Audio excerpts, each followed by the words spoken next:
Hey, how's it going, everybody? This is Keagan here. I'm back with another video once again, and it's time for another movie review video. Now, before we get started with today's review, there's something I need to say before we get started with this video. Now, this episode is going to be the start of something different for the series. I don't normally get into spoilers when I review movies. I usually like to review my movies spoiler free and try to keep them as spoiler free as possible. But lately, I've been thinking about putting some spoiler talks throughout my reviews from here on out.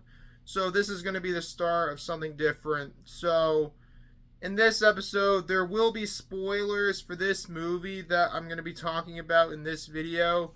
But don't worry, there will be a timestamp for you guys to avoid spoilers if you want to avoid any spoilers from this video. Which, if you want to see when the spoilers start, check the thumbnail, or it will say on screen when the spoilers will begin, or the timestamp in the description and on screen to point out where you guys can skip all the spoilers that will be said in this video.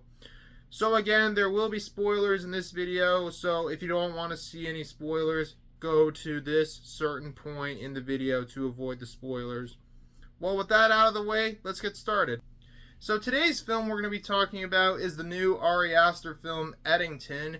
This is the fourth film from Ari Aster, the same director of films like Hereditary, Midsommar, and Beau is Afraid, which Hereditary is a modern day classic for sure. That movie is amazing. Midsommar is to this day still my favorite Ari Aster film that he's done so far. And Beau is Afraid, which I actually revisited the week before this movie came out. That movie definitely does get better on a second viewing, but it's still not my favorite Ari Aster movie. But it's not a bad movie or anything, just not my favorite Ari Aster movie. This new film I was really looking forward to seeing since it was announced. Well, because personally I think Ari Aster is one of the finest filmmakers working today, and it's definitely a director to look forward to. Now, this movie's gotten a lot of mixed reactions. Some people like it, some people don't like it, but I personally really enjoyed it, and I think I personally like this one slightly better than Beau is Afraid, although Midsommar is still my favorite Ari Aster movie. But this new one was really good too. It's essentially a modern Western movie set in late May of 2020 during the COVID-19 pandemic, when there were riots, there was a lot of paranoia, and a lot of the crazy shit that occurred that year of 2020. God damn, those times were rough. I think we can all agree on that one. Now on to the plot, and then we'll get into my thoughts and the spoilers. So let's take a dive into Eddington. So this film takes place in the fictional small town of Eddington in New Mexico, and it follows the feud between its mayor, Ted Garcia, played by Pedro Pascal, and the town's sheriff, Joe Cross, played by Joaquin Phoenix. Basically, the feud stirs up when it's election time in the town, and Ted is seeking re-election, and he is enforcing some of the lockdown policies set on the governor at the time in New Mexico. And Joe is not happy about the new policies of like wearing masks in stores and all that shit. So basically the two have a beef with each other when Joe starts his own campaign to become the mayor of Eddington. And of course, it basically it begins tension between the two. They're going at each other's throats. Like, Joe's making all these false allegations against Ted for him to gain followers. It's like he's basically doing anything in his power to win the election, and without giving away too much, that's basically the story of the film in a nutshell. Now, I really enjoyed this one despite its flaws. I thought it was hilarious. It was well made. It had some great cinematography. The gore effects are really good. And it definitely gets intense around the last half of the movie, especially during the last 30 minutes of the movie. It's just like, damn. Which we'll cover that when we get to the spoiler talk. The acting in this movie is really good. Joaquin Phoenix delivers, in my opinion, one of his best performances in recent memory. And Pedro Pascal is great in the film. And Emma Stone and Austin Butler are great in the movie too. But the problem is that they're barely even in the movie. Hell, Austin Butler is only in it for I'd say 3 or maybe 4 scenes, and then that's it. And Emma Stone's not in the movie for very long either. So the two are really underused in the film. Another issue I have with the movie is that the pacing is a little slow. The movie is 2.5 hours long, and it didn't really need to go on for that long. I mean, there are some bits that could have been cut out for deleted scenes, but that's just me, of course. And while it's not a perfect film or anything, but I still thought this was a really good movie. It definitely captures the craziness that was the pandemic, with all the riots, the paranoia, the conspiracy theories, and all this other shit that occurred back then. Hell, it even shows how much social media has changed people during that time in history, during the pandemic. And it really, really shows, especially during the Black Lives Matter riots that were occurring that summer in 2020. But other than that, while it's not Ari Aster's best movie, I still really, really enjoyed this one for what it was. I mean, it's not perfect. It definitely has its flaws, but I still really, really enjoyed it. And now we're going to get into the spoiler stuff, which, again, as I mentioned in the beginning of the video, if you want to avoid spoilers, go to this timestamp to avoid the spoilers. But if not, you probably already seen the movie and are ready to get into the spoilers.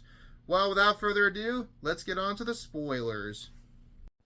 I guess we'll start with the only scene in the film that I think could have been removed. Well, the only one that I could think of at the moment is there's a scene in the movie where there's a homeless man that breaks into a bar at night, and Joe shows up at the scene, and instead of arresting the man for trespassing and property damage, he takes out his gun and kills the homeless man, disposes of his body, takes the bullet of where he missed the homeless man off the wall, and then he throws the body in the river, and it's never mentioned again, and the body is never found.